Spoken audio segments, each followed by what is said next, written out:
안녕하십니까, 최영서입니다. 이 시간에는 천부적인 조직 구축자이자 일과 관련해서는 지칠 줄 모르는 헌신과 열정으로 똘똘 뭉친 ENTJ에 대해 말씀드리겠습니다. 철저한 사전 준비, 목적한 바를 이루기 위해서 계획하고 조직을 만들어서 체계적으로 추진하는 통솔력, 그리고 결정력이 있는 유형인데요. 필요한 사항들을 분류, 요약, 증명, 일반화, 그리고 증거 제시 등을 용이하게 하고 목표에 매우 중점을 두는 사람으로서 담즙질의 성향과 유사하다고 할 수 있습니다. 또한 타고난 리더라고 할 수 있는 견인의 동인이 주 동인일 경우 거시적인 안목으로 일을 밀고 나가는 추진력 갑, 열정맨이라고 할 수 있고요. 조직의 비전을 지속적으로 주변인들에게 전달하고 동기부여하지 않고는 못 배기는 사람. 또 어디서든 지휘자 역할을 하려는 강한 충동이 있는 사람이라고 할 수 있습니다. 또 다른 ENTJ의 특징은 비효율적이고 비능률적인 일, 혹은 목적 없이 우왕좌왕하는 상황에 대한 인내심이 많지 않다는 것인데요. 반복되는 실수를 참지 못하기 때문에 요즘같이 사회적, 경제적으로 어려운 시기에 필요하다면 기꺼이 직원을 해고시킬 수도 있는 유형입니다. 좀 무서운가요? 담즙질이 더 강하게 발달한 ENTJ라면 이를 위해서 다른 것들, 낭만적인 꿈, 부부애, 가정생활, 친밀한 인간관계 등의 중요한 것들은 포기하고 일과 목표에만 집중하기 쉽습니다. 이러한 본인의 성향 때문에 타인의 가정사나 개인 사정을 살피기보다는 자신이 생각하는 대의, 목적을 위해서 작은 것들을 희생한다는 명분으로 소신껏 강력하게 일을 추진합니다. 무지한 자가 소신을 가지고 있다면 이보다 더 위험한 일은 없다라고 하는데요. 이 유형의 사람이 결코 무지하거나 무자비하다는 것은 아니지만 필요하다면 직원을 해고나 휴직 권고 등 일반적으로 사람들이 좀 꺼려하고 발생하지 않기를 바라는 일도 비교적 냉철하게 진행을 시킵니다. 이에 반해 솔직하고 사람에 대해 인정이 많은 다혈질의 ENTJ라면 결과는 크게 다르지 않을 거예요. 다만 어쩔 수 없이 직원을 해고해야 한다. 무엇인가 남들이 싫어하는 일을 해야만 하는 상황이라면 담즙질이 발달한 유형보다는 더 많은 고민을 하면서 최대한 다 끌어안고 가려고 하는 방향을 모색하다가 안 되면 이런저런 상황에 대한 설명을 늘어놓고 결국 같은 선택을 합니다. 다만 마음의 짐이 더 크고 자책하는 경향이 있죠.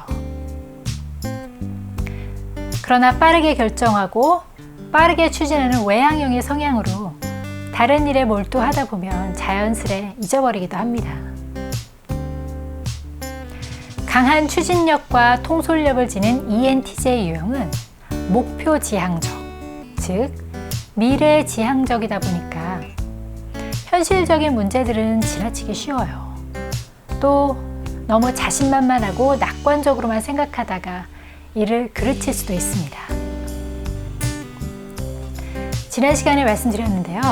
EJ의 강점이자 약점인 빠른 선택과 결정으로 충분한 수고를 거치지 않고 성급하게 일을 추진하는 경향이 드러나기도 하고요.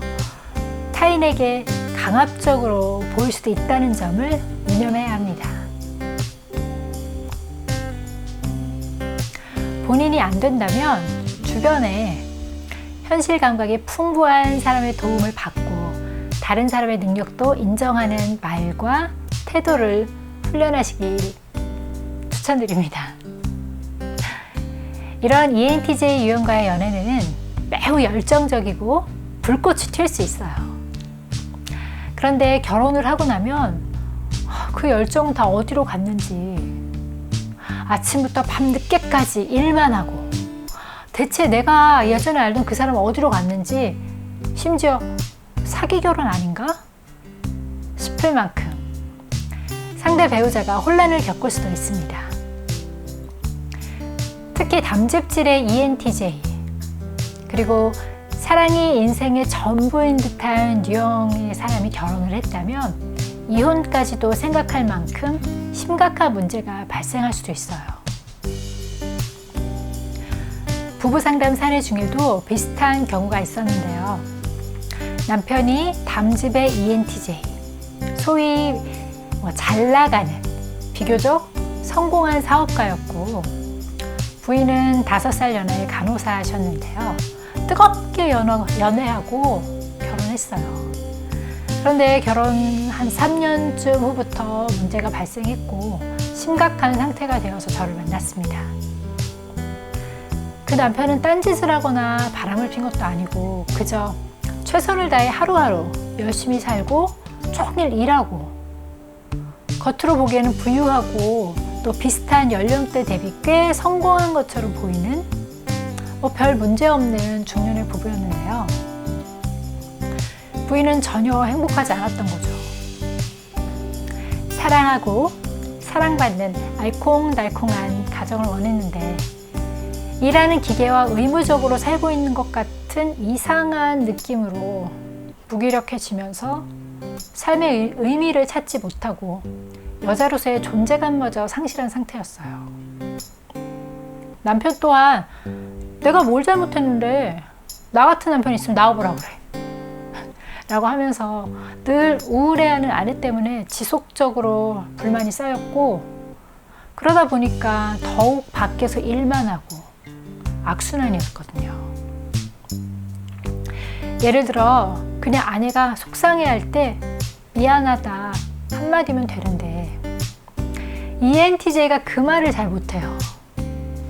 그리고 나중에 한마디 합니다. 미안해. 그러면 아내가 묻죠. 뭐가 미안하냐고. 남편은 또 이해가 안 되는 거예요. 사과했잖아. 뭐가 문제야? 문제가 뭘까요? 첫째, 타이밍이 안 맞아요. 늦었어요. 둘째, 사과에 대한 구체적인 내용이 없습니다. 즉시 사과를 했다면 미안해 한마디면 괜찮을 수 있는데 시간이 지났잖아요. 그러면 그때 그 상황으로 돌아가야 합니다. 서로 온전하게 기억하지 못할 수 있는 그때로 다시 돌아가서 그 상황과 감정을 재현할 수 있는 구체적인 사실과 생각, 그리고 감정을 언어로 표현해야 하는 과정이 필요합니다. 그때 이러이러한 사실이 있었고 난 이런 생각을 했고 어떤 감정으로 그러한 행동을 했다. 그로 인해서 당신을 아프게 한 것이 미안하다. 상당히 길죠. 상대 배우자가 혹은 연인이 사실적인 S에 점액이 발달한 경우라면 특히 이런 식으로 자세하게 설명하듯 사과를 해야 해결될 수 있습니다. 그런데 중간 과정 다 빼고 그냥 미안해 한마디만 하면 뭐가 미안하다는 건지, 진짜 미안하긴 한 건지 납득하기 어려울 수 있어요. 그런데 앞서 말씀드렸듯 ENTJ는 이렇게 길게 사과하는 게 참 어려운 사람 중 하나입니다. 그러면 관계 안에서 정서적으로 잘못했거나 실수했을 때, 혹은 더 소중한 가치인 가정과 사랑을 지키기 위한 목적으로 즉시 사과하는 편이 더 쉽겠죠. 다시 돌아가서 그 부부의 갈등은 사랑하고 사랑받고 싶은 아내의 평범한 일상의 감정을 잃지 못하고 무시한 ENTJ 남편, 그리고 그 사람이 변한 게 아니라 원래 그런 사람이었다는 것을 알아채지 못했고 사랑이 변했다고 오해한 우울점액의 S인 아내가 결혼 생활 가운데 작은 갈등과 오해로 인한 미세한 생활 사건들이 누적된 결과였어요. 다스, 디퍼런스 진단검사를 통해 자신들의 정확한 데이터를 알게 되고 내가 왜 그랬었는지, 왜 그럴 수밖에 없었는지를 알게 됐고 상담과 코칭을 통해서 지금은 회복됐는데요. ENTJ, 특히 담즙질이 발달한 ENTJ 유형이라면 집중. 노년에 외롭지 않으려면 인간관계를 위한 감정은행 계좌에 꿈과 낭만의 추억들도 적립하시길 추천합니다. 감사합니다. 난 그 중에서도 이렇게 불러주고 싶어요. 똥, 리. 자, 지금이라도 주제 파악을 해볼까요? 따라해보세요. 똥, 리. 임가병 씨, 예, 시향에 계셨다고 했죠? 은퇴는 왜 하신 겁니까? 나이가 나가란다고 그냥 나가요? 그 창창한 57에? 규정이 그 이후로 다른 오케스트라 왜 안 들어갔습니까? 나이가 핑계입니다. 불러주는 데가 없어가지고. 핑계입니다. 결국 여러분들 꼴이 이게 뭡니까? 하고 싶은 건 못하고 생활은 어렵고 주변 사람들은 누구누구 때문에 희생했다 피의식만 생겼지 않습니까? 이건 착한 것도 바보도 아니고 비겁한 겁니다. 맘만 먹으면 얼마든지 만들어낼 수 있는 100가지도 넘는 핑계대고 도망친 겁니다, 여러분들은. 이제 더 이상 도망칠 데도 없습니다. 보시다시피 벼랑 끝 옥상이에요. 그런데도 굳이 나는 안 되겠다 하는 분들 잡진 않겠습니다. 가세요. 마지막으로 도망칠 기회를 드리겠습니다. 단 저쪽 문은 제가 잠궜습니다. 도망은 이쪽 난간으로 치기 바랍니다. 3초 드리겠습니다. 하나, 둘, 셋.